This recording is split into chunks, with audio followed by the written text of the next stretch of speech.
The launch date for Piñata Puppy World has finally been announced with even more information about the game being released, a new video tutorial uploaded from a secret website, and a phone number that reveals a new mystery and a set of clues to explore. This is Piñata Puppy World. So it's been a while since the last update and teaser has been dropped, about 7 months to be exact.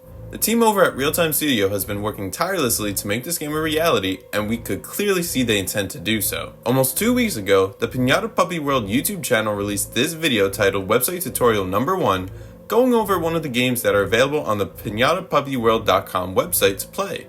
Like the Piñata Puppy World storyline, the gameplay is centered around the 2000s nostalgia, aimed to mimic those free Adobe Flash games some of us grew up playing. There are a couple things to note about the game's structure. One is that we are tasked to bake a cake with the help of Piñata Puppy. Could this lead to a potential aspect of the storyline? Perhaps. Because in the first gameplay trailer it shows a group of kids at a birthday party, and the Piñata Puppy World Daycare Center's main source of revenue is hosting children's birthday parties. Or, this could be just a fun and seamless way to introduce the next point I bring up, the secret website. Towards the end of the video, we see Gay Gecko in a different minigame where he's sorting items that are either deemed as trash and put in the garbage, baking goods and placed in the mixer, or healthy and put in the fridge. This could be a follow-up to the previous game with Piñata Puppy, to which I have yet to make any inferences better than they are working together as a team to make a cake, maybe for our birthday party. But the really important thing to note here is the website link below the minigame, www.pinatapuppyworld.com. Naturally, I went to Google, entered the website domain, and hit search. At first, nothing.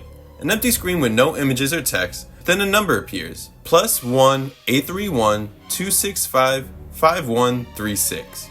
Without hesitation, I dialed that number and waited a couple seconds before hearing some groundbreaking news. But first, let's take a second to look at the numbers used. The +1 that's sitting ahead of the area code is simply indicating that the number used is based somewhere within the North American numbering plan. No shock here. Then we look at the 831 area code, which narrows our GeoGuessr to Central California, and when dialed, the caller ID says it's specifically Hollister, California. From the limited information available, I'm going to say it was chosen as a nod to the approximate location to where Real Time Studios is located, which is based in California as well. Otherwise, that just means this is where the building of the Piñata Puppy World Daycare Center will be located, which I don't believe will directly impact the storyline in any way, shape, or form. Now to the 7 following digits, 265 5136. With all the possibilities you could make, there is not a single combination I could use that would create a grammatically correct message or phrase, so unfortunately, there is no hidden cipher, for now at least. Now to the main point of the video, the phone call. Like I said, when I called the number, I immediately was met with an automated response followed by a menu. I'll play it now so you can hear it for yourself. Thank you for calling the phone line to Piñata Puppy World, a place to remember. For location and hours, press 1. For events and exhibits, press 2. For birthday parties, reservations, and tickets, press 3. For food court and allergies, press 4.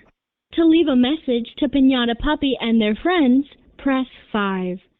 For wanting to know about our history and getting to know us, press 6. To hear about our upcoming website, just press 7. If you are calling to ask Piñata and Friends questions on our CDMQ Kids radio show, press 8. Let's start with extension 1. The first ever Piñata Puppy World is open in Memoir County, California. Piñata Puppy World is open from 9 a.m. to 7 p.m. Weather conditions don't apply. If you are inquiring about our holiday hours, visit our website at www.pinatapuppyworld.com. Or if you're looking to reserve a birthday party, head back to the menu and press 3. Is there anything else you need help with? Return to the menu by pressing 0, or just redial. Bye-bye. It gives a little information like how to make party reservations, hours of operations, website information, which just brings us back to the main number to call, and that is the first Piñata Puppy World in Memoir County, leaving me to believe that Piñata Puppy World was intended to be franchised out at some point, but something must have happened later on where the franchise died. But in this recording, I heard a slightly irregular audio file played in the middle of one of the sentences. It's difficult to hear, but after many playbacks I found it to say Piñata Puppy World is open from 9 a.m. to 7 p.m. Reckoning those issues don't apply. There's a chance I didn't get that correct, but if I did, I think it means that Piñata Puppy World should always be open unless something happens to it. Of course, if you heard something different or have a better idea of what that segment means, feel free to leave your thoughts in the comments section below. As the only children's museum based off your kids' imagination in California, Piñata Puppy World is filled to the brim with activities to keep your children active and entertained. We feature the Thunderdome, food court, and are affiliated with the Memoir County Mall, and more. Looking for more specific detail? Well, if that's the case, make sure to check out our webpage when it goes live. That way you can find in-depth information about your new favorite exhibits, all online.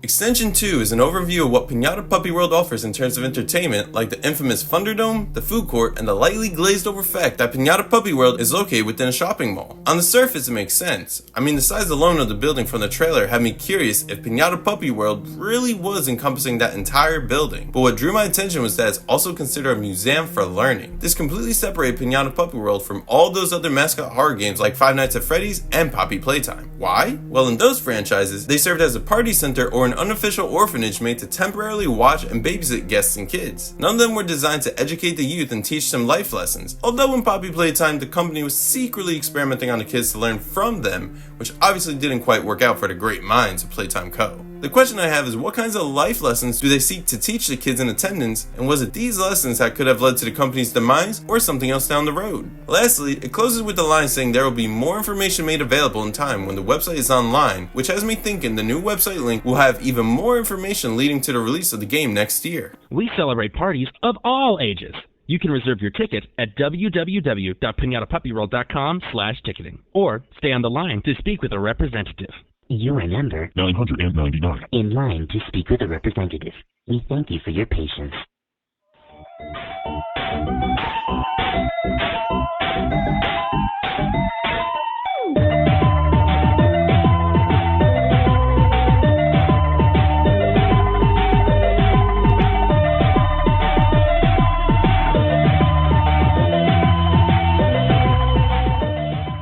Hey there, party person! Thanks for sticking around. As a treat, be sure to use code GECKO1000 with a capital G to claim your free ticket of admission.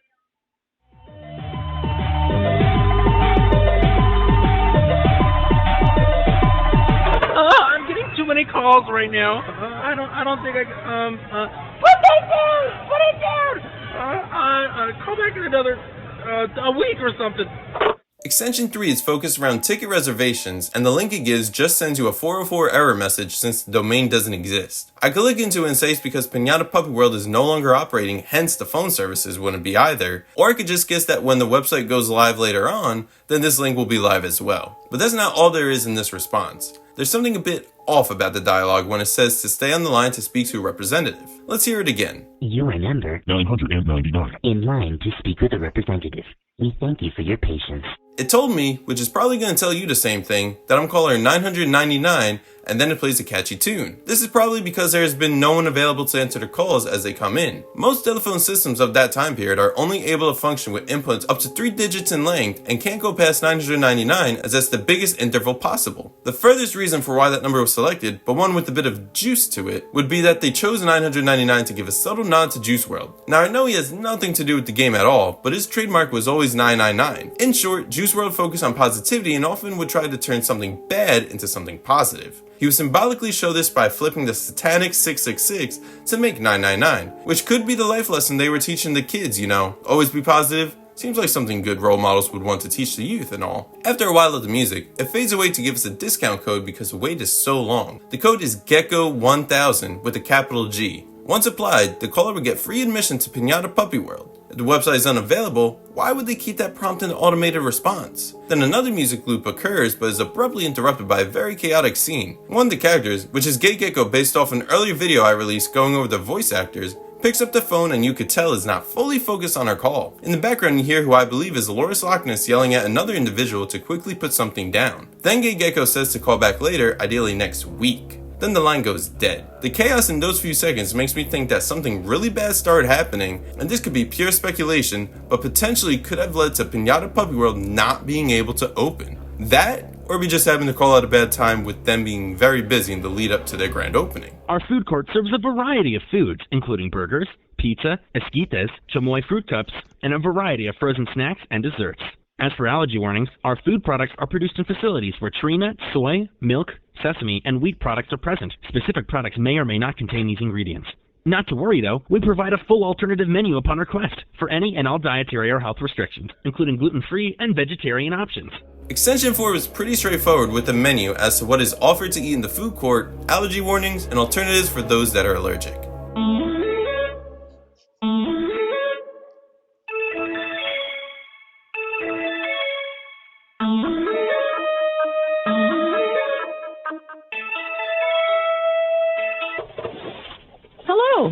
is Audionautix answering machine. If you're hearing this, that means I'm busy doing something very important and... No, you know me. I'm floating down my lazy river or sunbathing by the pool.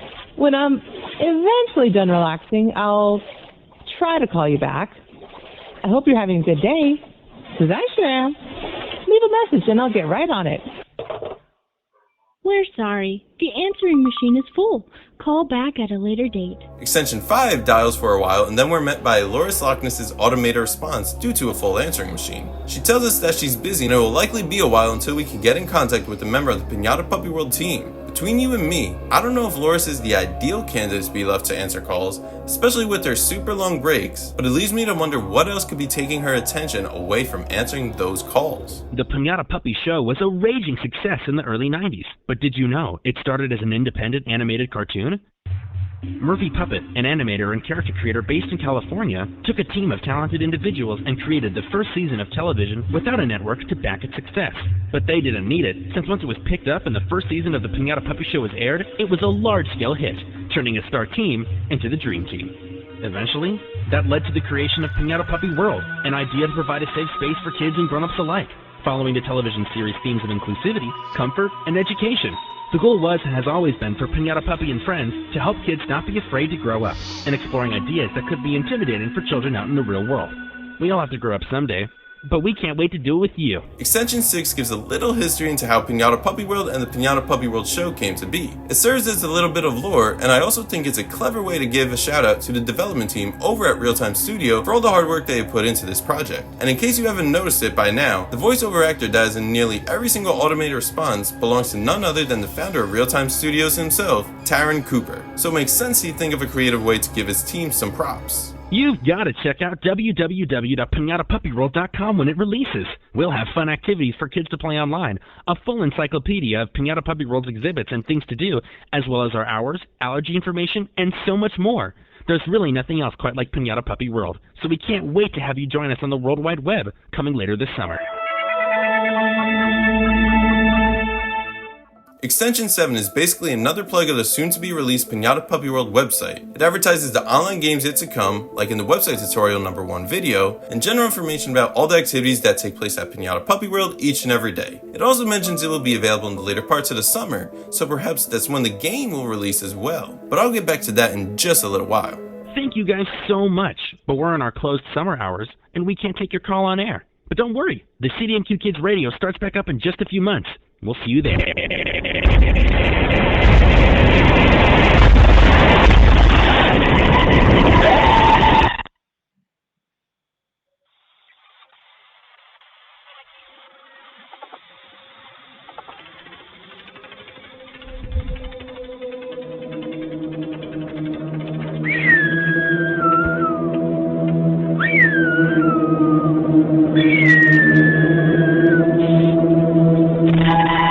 Extension 8 is very ominous. Starts out warm and friendly, saying that we cannot connect with a CDMQ Kids radio station live on air because no one is there right now, but we'll be back in a few months. Then the mood shifts. The audio repeats and staggers and starts to get distorted. Then the volume increases until it's essentially all static. A high-pitched scream cuts in, which sounds like the individual who was talking to us moments ago. Then, nothing. Pure and utter silence. A soft static fades in after a few seconds and then an eerie song begins. But the biggest shocker of all is the sound that follows. An eagle's screech. If you recall from my earlier videos, I picked up on the sign of Errol the Eagle with binoculars, and below that wrote, "Throw any waste into a nearby trash bin, Errol watches your every move." I'm starting to suspect that Errol may not have liked what was being said by the person on the recording, or could have a beef with him for an unknown reason. Whichever it may be, it led him to attack the announcer. I don't know about you, but it almost felt like Errol the Eagle let out a victory cry at the end, like he was asserting his dominance. Errol the Eagle wanted to let us know that if we mess around, he will find out. Perhaps while we explore Piñata Puppy World, we may see the result of this interaction, which I assume would be inside the broadcast room of the radio station. Hello? Is this someone calling? Piñata, who's there? I think someone's trying to call the phone. Just hang up. It's probably a scammer or something. Laura, don't take all the potatoes. I'm eating all of them and you can't stop me. Oh, yeah. You know, I don't know who you are, but I don't know. I feel like you probably had to call me today for some reason. I might not know what that reason is, or why. People really get into their own heads sometimes, but that's okay. What's the point of having our heads screwed on so tight if we weren't going to use them, right? Piñata, hop off the phone and join us for dinner. Right. Sorry, guys. Talk to you soon, stranger. The last extension is actually a secret response because the prompts never direct us to it. Extension 9 is not like the other extension responses at all. In this automated response, we finally hear from Piñata Puppy, but Piñata Puppy doesn't sound as super excited as they usually are. In this automated response, Piñata Puppy sounds a bit surprised. At first, Piñata Puppy is thrown off because they weren't expecting a call. Then another individual, likely Gay Gecko, wants to know who Piñata Puppy is talking to and believes that we're just a scammer calling and should hang up, before suddenly being torn from the call when Loris Loch Ness begins to hog all the potatoes from the group. They begin arguing about it farther and farther away from the phone receiver to the point where it's inaudible. Then it focuses back on Piñata Puppy and tells us we dialed extension 9 because we had to call Piñata Puppy for a reason. As to why we had to call, Piñata Puppy has no clue, but figured it had to be important. Then Piñata Puppy starts to kind of spiral in thought about people getting lost in their heads and even makes a metaphor about it. Before Piñata Puppy can go deeper down that rabbit hole, Loris Loch Ness calls out saying it's time for dinner, which makes the potato dilemma from before understandable. Then Piñata Puppy tells us we'll speak again soon and ends the call there. I don't know if you feel the same way as I did after that interaction, but I feel like Piñata Puppy is actually being imprisoned. Let me explain.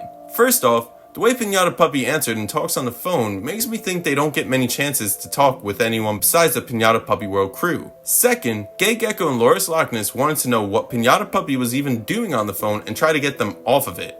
Third, do you remember the shot in the first trailer where Piñata Puppy was waving to us from behind a cage? This all makes me feel like Piñata Puppy is being portrayed as the poster child of Piñata Puppy World, but in reality, they are its sole prisoner. Further tying in the mascot horror theme even more so. After those prompts, there's nothing left. If you hit either the asterisk, 0, or # buttons, the call terminates with no automated responses to follow. You can call the number and hit each extension again and again, but the prompts don't change and the responses remain the same as well. That's all there is to this number. Or is it? Let's get back to that earlier point I was making about the release date of Piñata Puppy World. With all the prior menu responses plus the post that Realtime Studio made a couple weeks ago of this image, I strongly feel that Piñata Puppy World will be released on a holiday of either Easter, Memorial Day, or Juneteenth of 2026, smack dab in the middle of Steam's fiscal year. I say this because the image shows a small bit of a poster or flyer with Q2 2026 being printed above the end of a map, with the end goal being the game's release. Steam's second fiscal quarter, hence Q2, starts on April 1st and ends on June 30th. Why else would they leave that unteared bit and the automated menu responses focusing on holiday hours so much? And on a slightly unrelated note, the terror marks left on this image is not easily identifiable as to who it came from. I would immediately guess Herald Eagle except for the fact that an eagle's talons have only 3 claws in the front and 1 in the back. These scratches are 4 equally facing marks in a parallel orientation. The remaining suspects are Gay Gecko, Loris Loch Ness, and Piñata Puppy. If you look at the character pages, none of their hands look like they are sharp enough to make these marks. But who knows? One of them may have retractable claws unbeknownst to us. Leaves you wondering, doesn't it? Who could have a reason against opening Piñata Puppy World to the public? Better yet, who has something they want to hide from the public? For that, my friends, we will have to wait till either another batch of clues is released for us to discover, or the game releases later next year. As always, I'll keep you up to date on this video game treasure hunt and will bring the latest once it drops. If you enjoyed the video, be sure to hit that like button as well as subscribe for more Piñata Puppy World information as soon as it gets released. If you have any thoughts or guesses about the lore surrounding Piñata Puppy World, be sure to leave them down in the comment section below. I look forward to seeing what you all think about this game as more and more information comes out. But with that all being said, hope you have a great rest of your day and take care.